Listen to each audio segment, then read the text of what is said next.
Bienvenue sur Santé Community. Aujourd'hui, on plonge dans un sujet essentiel pour tous les étudiants en master ISPIT et les professionnels de santé, les indicateurs de performance clinique. Les indicateurs de performance clinique représentent l'un des outils les plus importants pour mesurer l'efficacité et la qualité du système hospitalier. Ils permettent de transformer les données médicales en informations concrètes sur le fonctionnement des services de santé.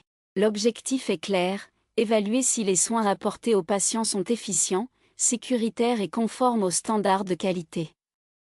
Ces indicateurs servent non seulement à mesurer la performance des hôpitaux, mais aussi à identifier les points faibles et à proposer des améliorations continues dans la prise en charge médicale.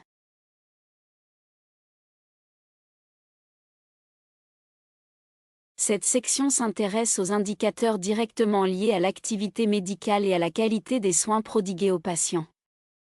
Le premier, la durée moyenne de séjour, DMS, calcule le nombre moyen de jours passés par un patient à l'hôpital.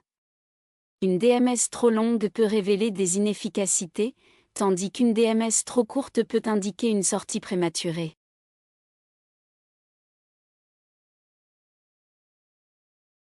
Vient ensuite le taux de mortalité intra-hospitalière, un indicateur sensible mais essentiel pour évaluer la qualité globale des soins. Il reflète la capacité de l'établissement à prévenir les décès évitables.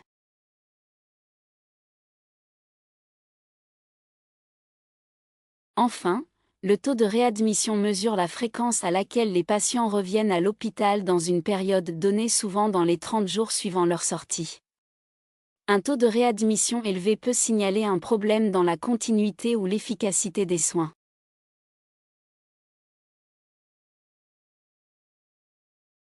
Les indicateurs de gestion des lits permettent d'analyser l'utilisation des capacités d'accueil d'un hôpital. Le taux d'occupation des lits, TOM, est un indicateur clé qui mesure la proportion de lits utilisés sur une période donnée.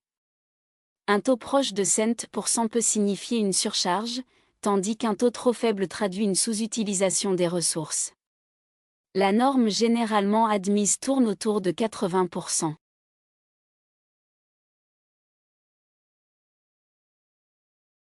Un autre indicateur, la rotation des lits, indique combien de fois un lit est occupé par différents patients au cours d'une période définie. Cet indice met en évidence la rapidité du flux de patients et l'efficacité de la gestion hospitalière. En somme, plus la rotation est équilibrée, plus la structure optimise ses moyens sans compromettre la qualité des soins.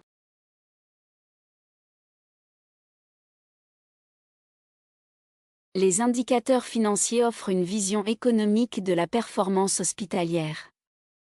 Le coût moyen par patient mesure la dépense nécessaire pour traiter un patient dans un service ou un hôpital donné. Cet indicateur est essentiel pour évaluer la rentabilité, mais aussi pour comprendre le rapport entre les ressources utilisées et les résultats obtenus.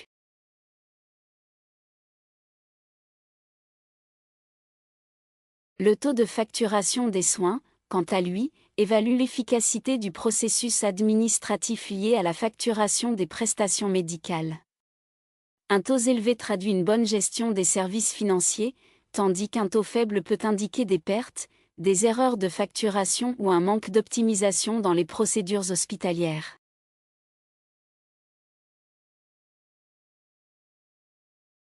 La qualité et la sécurité sont au cœur du fonctionnement hospitalier. Le taux d'infection nosocomiale représente le pourcentage de patients ayant contracté une infection au sein même de l'établissement. Cet indicateur est capital, car il reflète directement les conditions d'hygiène et la rigueur des protocoles de soins.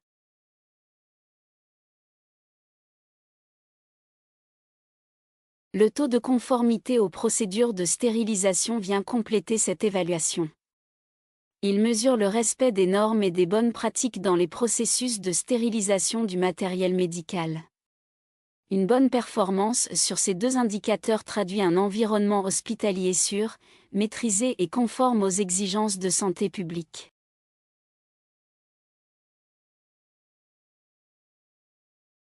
Les ressources humaines représentent la colonne vertébrale du système hospitalier. Le taux d'absentéisme est ici l'indicateur principal. Il mesure la proportion de jours non travaillés par rapport au nombre total de jours théoriquement disponibles. Cet indicateur révèle l'état de santé du personnel, la charge de travail, le niveau de stress et la qualité du climat social au sein de l'établissement. Un taux d'absentéisme élevé peut avoir un impact direct sur la qualité des soins, la continuité du service et la satisfaction des patients.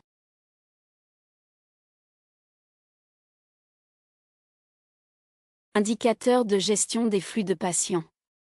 Enfin, le document aborde la dimension organisationnelle avec les indicateurs de flux patients. Le délai moyen d'attente mesure le temps que les patients passent avant de recevoir des soins, un élément crucial pour évaluer la réactivité des services hospitaliers.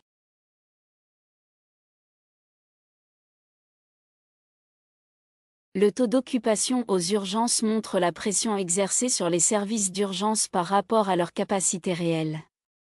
Il est souvent utilisé pour détecter les situations de surcharge ou de déséquilibre dans la répartition des patients.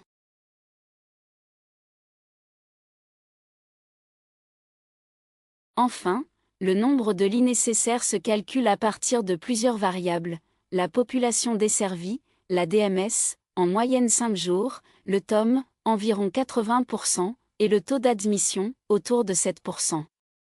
Cet indicateur prévisionnel aide à planifier la capacité hospitalière idéale pour répondre aux besoins de santé d'une communauté donnée.